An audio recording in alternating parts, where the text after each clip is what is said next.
Welcome friends. मी आहे तुमचा अभ्यास मित्र प्राध्यापक दौंड सर. विद्यार्थी मित्रांनो, आपण आज गोइंग टू या नवीन टॉपिक कडे जाणार आहोत. आज गोइंग टू हा नवीन पार्ट आपण शिकणार आहोत. याला परीक्षेमध्ये 1 मार्क किंवा जास्तीत जास्त 2 मार्काचा भाग आपल्याला परीक्षेमध्ये येऊ शकतो.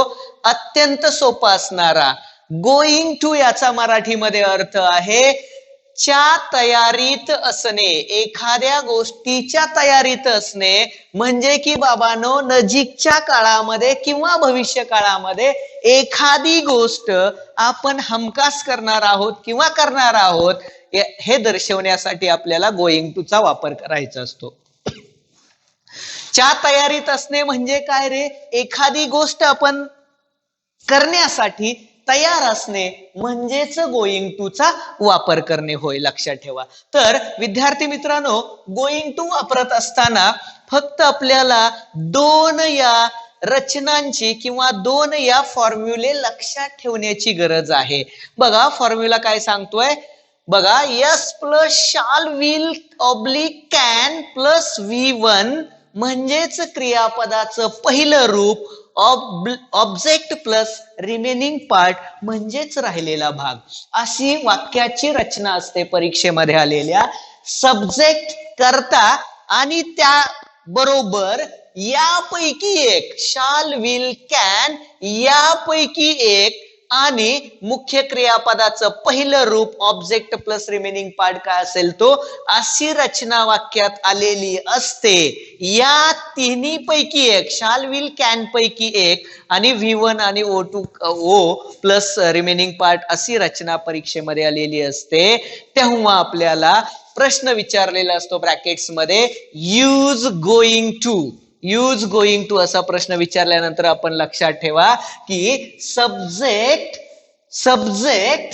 प्लस एम इज आर या टू बीच्या सहाय्यकारी क्रियापदापैकी एक आणि नंतर गोइंग टू ची रचना वापरून पुढे असलेला V1 क्रियापदाचं पहिलं रूप, ऑब्जेक्ट प्लस रिमेनिंग पार्ट काय असेल तो आपण लिहायचा आहे. म्हणजे आपलं उत्तर बरोबर येईल, करेक्ट येईल आणि आपल्याला मार्क्स मिळून जाईल, लक्षात ठेवा. तर आपल्याला आपण फक्त करता शाल विल कॅन काढून फक्त गोइंग टू वापरू शकत नाही.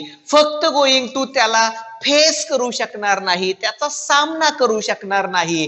म्हणून आपल्याला त्याच्या बरोबर कोणतरी बॉडीगार्ड पाठवावा लागेल, कोणतरी बॉडीगार्ड बरोबर घ्यावा लागेल त्याला याचा सामना करण्यासाठी शाल विल कॅनचा. म्हणून आपण टू बी ची एम इज आर या 3 टू बीच्या सहाय्यकारी क्रियापदांचा आपण सहाय्य घेतोय. आपण त्याला बॉडीगार्ड म्हणून आपल्या बरोबर घेतोय, कारण आपल्याला गोइंग टू एकटा यांना फेस करू शकत नाही, म्हणून आपण यांचं सहाय्य घेतोय. लक्षात ठेवा, मी तुमच्या समोर चार्ट दिलेला आहे. एक चार्ट इथे करते सब्जेक्ट आणि इथं HV आपण हेल्पिंग वर्ब कोणता करता आल्यानंतर काय हेल्पिंग वर्ब घ्यायचं हे सुद्धा बऱ्याच वेळेला बऱ्याच जणांना कळत नसतं. तेव्हा लक्षात ठेवा, आय हा करता आल्यानंतर त्याच्या पुढे सहाय्यकारी क्रियापद ऍमच आलं पाहिजे, येतच. लक्षात ठेवा, ही शीट हे करते असतील तेव्हा इज हे सहाय्यकारी क्रियापद येतं. आणि जर बाबांनो एखाद्या तृतीय पुरुषी एकवचनी करता आलं असेल, एखाद्याचं नाव तृतीय पुरुषी एकवचनी करता आलं असेल, समजा राम, सीता, गीता वगैरे, एकनाथ, सोमनाथ काही आलेलं असेल एकवचनी तृतीय पुरुषी करते, तर त्याच्याही पुढे आपण HV म्हणून सहाय्यकारी क्रियापद हेल्पिंग वर्ब म्हणून आपण इज घ्यायचं आहे. आणि आर हे कधी वापरतो आपण, आर हे कधी घेतो तर वी, यू, दे इत्यादी अनेक वचनी करते असतील तेव्हा आपण आर हे टू बीचं सहाय्यकारी क्रियापद सहाय्य म्हणून आपण घेतो, हेल्प म्हणून घेतो, हेल्पिंग वर्ब आपण त्याला म्हणतो. अशा पद्धतीनं हे करते आलेले असतील त्या पद्धतीनं आपण ही 3 सहाय्यकारी क्रियापद टू बी चे आपण घ्यायचे आहेत. तर चला लक्ष द्या की आपण काय करणार आहोत. बघा yes plus shall will can यापैकी एक आणि V1 म्हणजे क्रियापदाचं मूळ रूप पहिलं रूप मेन वर्बचा फर्स्ट फॉर्म आणि ऑब्जेक्ट प्लस रिमेनिंग पार्ट अशी रचना आलेली असते आणि तेव्हा तुम्हाला गोइंग टू वापरायचं असतं. तेव्हा लक्षात ठेवा करता ऍज इट इज आहे तसाच राहील आणि या टू बीच्या एम इज आर यापैकी आपल्याला एक घ्यायचंय. ते कशावर अवलंबून आहे? हे कशावर घ्यायचं अवलंबून आहे तर कर्त्यानुसार. करता आपल्याला सांगणार आहे की बाबा रे एम घे इथं, इज घे इथं, आर घे इथं, हा तो आपल्याला सूचना करणार आहे. मग त्याच्याच सूचनेनुसार आपण राहायचंय. त्याच्याच सूचनेनुसार आपण एम इज आर यापैकी एक घ्यायचं आणि मग गोइंग टू ची रचना आपण त्या वाक्यामध्ये वापरायची आणि त्यानंतर क्रियापदाचं मेन वर्ब पहिलं रूप आणि ऑब्जेक्ट प्लस रिमेनिंग पार्ट काय असेल तो बाकीचा आपण आहे तसा लिहून टाकायचा. गोइंग टू नंतर क्रियापदाचं मेन रूप मेन वर्ब आणि बाकी ऑब्जेक्ट रिमेनिंग पार्ट आहे तसा लिहून घ्यायचा. त्याच्यात कोणताही बदल करायचा नाही. म्हणजेच आपलं गोइंग टू वापरायची ही प्रोसेस किंवा गोइंग टू वापरायची जी प्रक्रिया होती ती आपली पूर्ण झाली. अगदी करेक्ट पूर्ण झाली. वाक्याचा इथे अर्थ बदलत नाही. इथे पण फक्त त्याची कन्स्ट्रक्शन बदलते, रचना बदलते. रचना बदलल्यामुळे आपल्याला अर्थ मात्र तिथं बदलू द्यायचा नाही. आता आपण डायरेक्ट आपण वाक्यांकडे जाऊया. वाक्य तुम्हाला समोर तुमच्या आहेत रे बाबांनो. तुम्हाला वाक्यावरून कळेल की कशा पद्धतीने आपल्याला गोइंग टू वापरायचं आहे किंवा कशा पद्धतीने आपण गोइंग टू वापरू शकतो. बघा पहिला प्रश्न असा दिलेला आहे I shall become a doctor. Me doctor बनणार आहे किंवा बनेल. I shall become a doctor. त्यावेळेला आयच्या पुढे काय रे बाबानो सहाय्यकारी क्रियापद येईल टू बीच एम. बघा आईच्या पुढे काय येईल रे एम. नंतर गोइंग टू ची रचना plus going to. Am is are पैकी काय घेतलं रे एम. त्यानंतर गोइंग टू ची रचना आणि पुढे असलेला become a doctor remaining part आणि मेन वर्बचं फर्स्ट रूप आहे तसं आपण इथं घेतलं. त्याच्यामध्ये कोणताही बदल आपण केलेला नाही. म्हणजेच आपल्याला फक्त आणि फक्त या गोइंग टू बरोबर बॉडीगार्ड म्हणून सहाय्य म्हणून आपल्याला एमिजार पैकी कर्त्यानुसार घ्यायचं आहे एक टू बीचं सहाय्यकारी क्रियापद. आपला विषय वाक्याचा संपला. नंबर सेकंड मध्ये बघा Neeta will write a letter.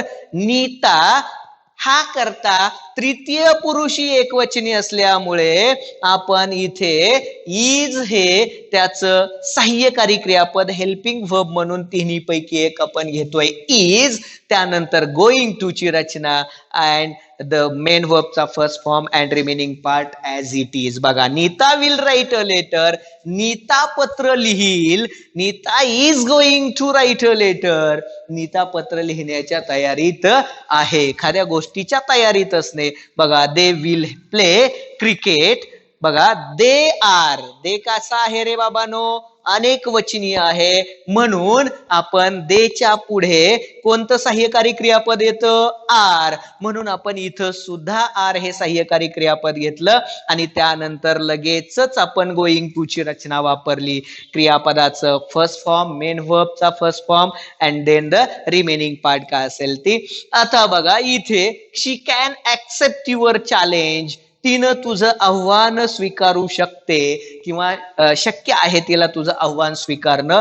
तेव्हा मी काय म्हटलेलं आहे शाल विल कॅन यापैकी काही आलं तर ते काढून टाकायचं आणि त्या ठिकाणी आपल्या कर्त्यानुसार योग्य ते टू बीचं एमिजार पैकी हेल्पिंग वर्ब घ्यायचं आणि त्यानंतर गोइंग टू ची रचना वापरून क्रियापदाचं मेन वर्ब इथे घ्यायचं. म्हणजे मेन वर्बचा फर्स्ट फॉर्म इथे घ्यायचा. क्रियापदाचं मूळ रूप पहिलं रूप इथं घ्यायचं आणि बाकी टोटल सगळा भाग सर्व भाग रिमेनिंग पार्ट म्हणून आपल्याला आहे तसा मांडायचा. वाक्यामध्ये इतर कोणताही बदल करायचा नाही. हेही तेवढंच तुम्ही प्रकर्षानं लक्षात ठेवायचं आहे.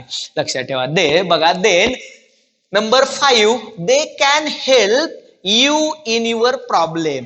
They can help you in your problem. बघा दे अनेक वचनीय आहे. दे, यू, वी हे आलं तर आपण कोणतं टू बीचं सहाय्यकारी क्रियापद घेतो रे?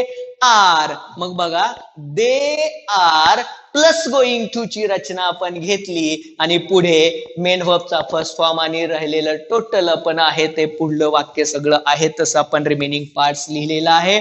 दे are going to help in your problems. अशा पद्धतीचं हे आपण इथं वाक्य त्या प्रश्नाचं उत्तर आपण इथं सॉल्व्ह केलं. म्हणजे रे बाबांनो आपल्याला वाक्याची रचना बदलताना दिसते पण आपल्याला अर्थ मात्र तोच आहे. अर्थ बदलताना दिसत नाही.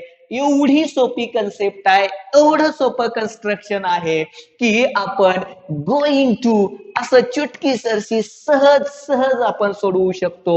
म्हणजेच आपल्याला गोइंग टू चा वापर करत असताना subject plus shall will can यापैकी कोणताही एक येतो, त्याच्या व्यतिरिक्त येत नाही परीक्षेमध्ये. यापैकी एक, या तिन्ही पैकी एक म्हणजे कोणत्या रे? शाल विल कॅन यापैकी एक येतो. त्यावेळेला तो काढून टाकायचा आणि त्या कर्त्यानुसार एम इज आर यापैकी एक टू बीच हेल्पिंग वर्ब आपल्याला घ्यायचंय, सहाय्यकारी क्रियापद आपल्याला घ्यायचंय आणि त्यानंतर आपल्याला गोइंग टू ची रचना वापरायची आहे. म्हणजे इझी, अत्यंत सोपं आहे, अत्यंत सोपं आहे. सहज तुम्ही हा टॉपिक सहज तुम्ही सोडवू शकाल.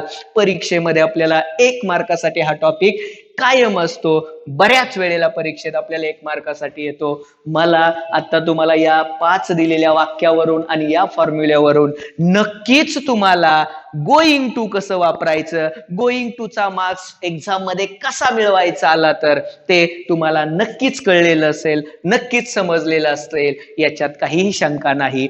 पण एक गोष्ट इथं अत्यंत महत्वपूर्ण मी नमूद करतोय, ती लक्षात ठेवा की रे बाबांनो कम आणि गोचे गोइंग टू आपण करू शकत नाही. जर मेन वर्ब म्हणून, मुख्य क्रियापद म्हणून वाक्यामध्ये कम आणि गो हे जर मेन वर्ब आले तर आपण त्याचं गोइंग टू करू शकत नाही, कारण कम आणि गोचाच मिनिंग आहे की गोइंग टू. म्हणून आपण या 2 शब्द लक्षात ठेवा. कम आणि गो आल्यानंतर आपण त्याचं काय करू शकत नाही, गोइंग टू करू शकत नाही. एवढा अपवाद मात्र तुम्ही लक्षात ठेवा. आणि लक्षात ठेवा की बऱ्याच वेळेला परीक्षेमध्ये असा प्रश्न येतो. काय प्रश्न येतो रे? To be going to. काय येतो? टू बी गोइंग टू म्हणजे काय रे? टू बी म्हणजे काय? टू बी ची सहाय्यकारी क्रियापदे ती आपल्याकडे ऑलरेडी आहेत. एम इज आर ही टू बी म्हणजेच टू बी ची एम इज आर ही सहाय्यकारी क्रियापदे आणि नंतर गोइंग टू अशा पद्धतीची आपल्याला सूचना येते. तेव्हा अजिबात गोंधळून जायचं नाही, गोंधळायचं नाही. तुम्ही म्हणाल रे बाबांनो सूचना यूज गोइंग टू होती, ती दिसतच नाही. टू बी गोइंग टू म्हणजे काय? आता टू बी कुठला वापरायचा, काय करायचं? हा टू बी नवीनच कुठला आला? बिलकुल नवीन नाही. टू बी म्हणजेच काय आहे रे बाबांनो?